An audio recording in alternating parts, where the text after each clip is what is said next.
Good morning साथियों research aptitude की series में नेक्स्ट क्वेश्चन जो है वो 124 तक हम कर चुके हैं। 125 नंबर क्वेश्चन देखिए।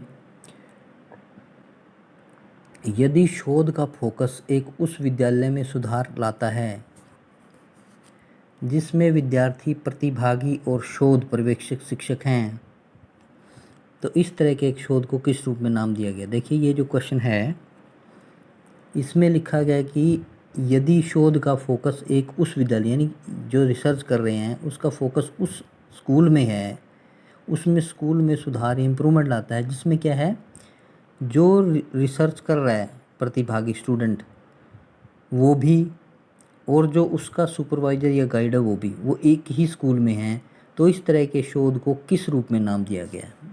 बहुत इंपॉर्टेंट क्वेश्चन है, बहुत इंपॉर्टेंट। एजुकेशन में आया जून 2023 शिफ्ट में 1 में। मूल शोध, पारंपरिक शोध, पर्यवेक्षी शोध और क्रियानिष्ठ शोध यानी एक्शन रिसर्च। डी क्या आएगा आंसर इसका, एक्शन रिसर्च। एक्शन रिसर्च एक शोध विधि है जिसका उद्देश्य एक साथ किसी मुद्दे की जांच और समाधान करना है। इसे पहली बार 1944 ईस्वी में MIT के प्रोफेसर कुर्ट लेविन द्वारा एक शब्द के रूप में गढ़ा गया था। एक्शन रिसर्च के 3 स्तर व्यक्तिगत एक्शन रिसर्च, सहयोगी एक्शन रिसर्च और स्कूल व्यापी एक्शन रिसर्च है। एक्शन रिसर्च क्रिया में 4 मुख्य चरण हैं: प्रतिबिंबित करना, योजना बनाना, कार्य करना, निरीक्षण करना और फिर चक्र के माध्यम से जारी रखने के लिए प्रतिबिंबित करना है। यह आपका था डी आंसर। क्वेश्चन नंबर 125 दोबारा से हम डिस्कस कर लेते हैं कि मैंने ये बात की है कि यदि शोध का फोकस एक उस विद्यालय में सुधार लाता है जिसमें क्या है, जो स्टूडेंट शोध कर रहा है वो भी और जो उसका गाइड है सुपरवाइजर वो भी उसी स्कूल में शिक्षक हैं, तो इस तरह के शोध को किस रूप में नाम दिया गया है। 4 आंसर दे रखे हैं: मूल शोध, पारस्परिक शोध, पर्यवेक्षी शोध और क्रियान्वित शोध यानी कि एक्शन रिसर्च।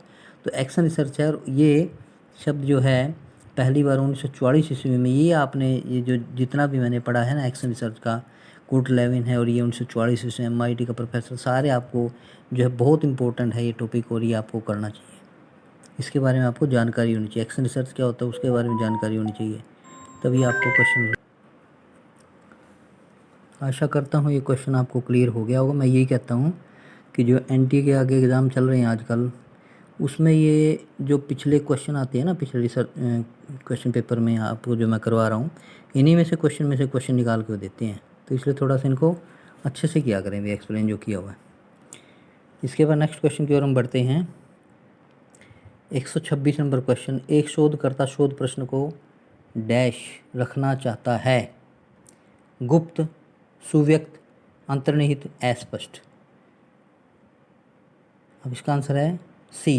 ये पॉलिटिकल साइंस का पेपर था, उसका फर्स्ट पेपर हुआ उसमें आया हुआ था 2023 शिफ्ट 2 में। क्या है, एक शोधकर्ता शोध प्रश्न को डैश रखना चाहता है: गुप्त, अंतर्निहित, अस्पष्ट, सुव्यक्त। सी है सुव्यक्त। तो शोध प्रश्नों का कार्य अज्ञात निर्दिष्ट करना है। एक शोध प्रश्न विकसित करने के लिए किसी को रुचि के विषय की पहचान करके शुरू करने और उस विषय पर प्रारंभिक शोध करने की जरूरत होती है। शोध प्रश्न को नई वस्तुओं की खोज तथा पुरानी वस्तुओं एवं सिद्धांतों का पुनः परीक्षण करना जिसमें कि नए तथ्य प्राप्त हो सकें। इस प्रकार एक शोधकर्ता शोध को संयुक्त रखना चाहता है जिससे उसके अनुसंधान में किसी प्रकार की कठिनाई ना हो। ये था आपका क्वेश्चन नंबर 126। आशा करता हूँ आपको क्लियर हो गया होगा।